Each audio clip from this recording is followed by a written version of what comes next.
छठ पूजा के चौथे दिन कॉलोनी फेज 2 पर उमड़ी श्रद्धालुओं की भीड़ उगते सूर्य को दिया अर्घ्य। छठ माई से अपने सुहाग और बच्चों की दीर्घायु के लिए किया प्रार्थना। खबर भदोही से है, जहां पर आज छठ पूजा के अंतिम दिन स्थिति कॉलोनी फेज 2 में श्रद्धालुओं ने उगते सूर्य को अर्घ्य देकर पूजा की। आपको बताते चले कि छठ पूजा आज चौथा व अंतिम दिन है। बिहार, झारखंड, उत्तर प्रदेश समेत पूरे देश में छठ पूजा बड़ी धूमधाम से मनाया जा रहा है। व्रती महिलाएं गंगा नदी के किनारे उगते सूर्य को अर्घ्य देकर अपनी पूजा की है। मान्यता है कि भगवान श्री राम ने भी जनक सुता सीता से विवाह के बाद अयोध्या में राज्याभिषेक के पश्चात गंगा माई के तट पर छठ माई की पूजा की थी। तब से पूरे भारत में छठ माई का ये पर्व मनाने की परंपरा चली आ रही है।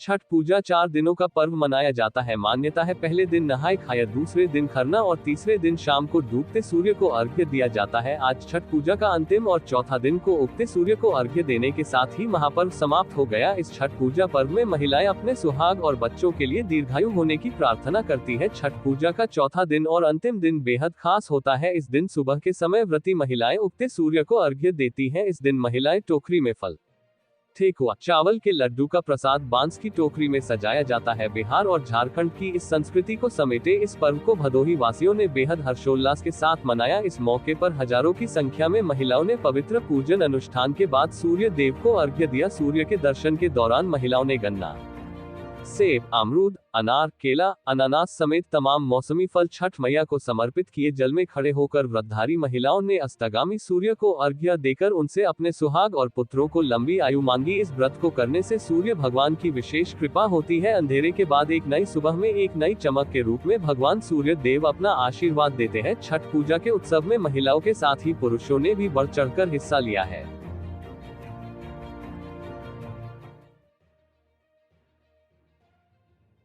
क्या कुछ खास रहता है?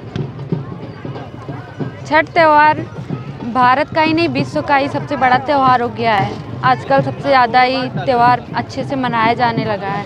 ये त्यौहार लगभग 36 घंटों का होता है, 2 दिन का। और भारत में ये त्यौहार पूरे साल का सबसे बड़ा त्यौहार है। और इसमें जो है कि ये ऐसी मान्यता मानी जाती है कि छठ त्यौहार जो होता है पुत्र की प्राप्ति के लिए मनाया जाता है। और इसकी विधि में 2 दिन का उपवास रहता है।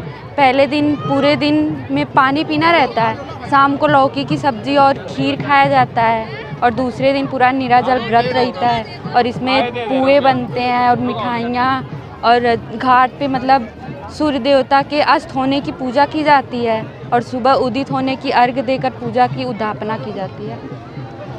छठी मैया का पूजा था। ये पूजा 3 दिन से चल रहा है। कल शाम को भी हुआ था, आज सुबह भी हुआ था। जब सूरज नारायण निकलते हैं तो उनको अर्घ्य दिया जाता है। पति की लंबी आयु के लिए रहा जाता है ये व्रत, और बेटा के लिए रहा जाता है। छठी मैया में इतनी शक्ति है कि जो भी इनसे मांगिए सभी मनोकामना पूर्ण होती हैं। बहुत शक्ति से ये पूजा होता है, बहुत हिम्मत से होता है, साफ सफाई से होता है। पूजा तो सभी पूजा होता है। छठी मैया का 3 दिन व्रत चलता है। एक दिन तो खाना खाया जाता है, दूसरे दिन निराजली रहा जाता है। जब ये अर्घ दिला जाता है तभी उसके बाद व्रत तोड़ा जाता है।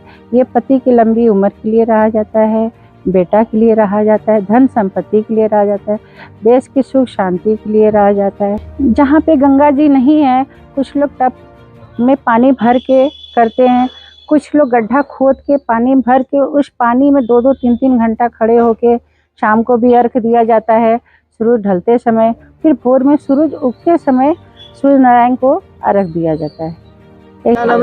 मेरा नाम कीर्ति सिन्हा है। क्या रहा?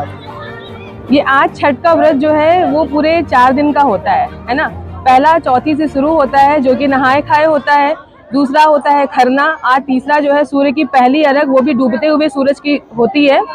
ये सबसे बड़ी अच्छी प्रथा है कि सब लोग उगते हुए सूरज को जल देते हैं, लेकिन हमारे यहाँ जो छठ होता है बड़ी अलग महीना है। यहाँ ढलते हुए सूरज को लोग अर्घ देते हैं।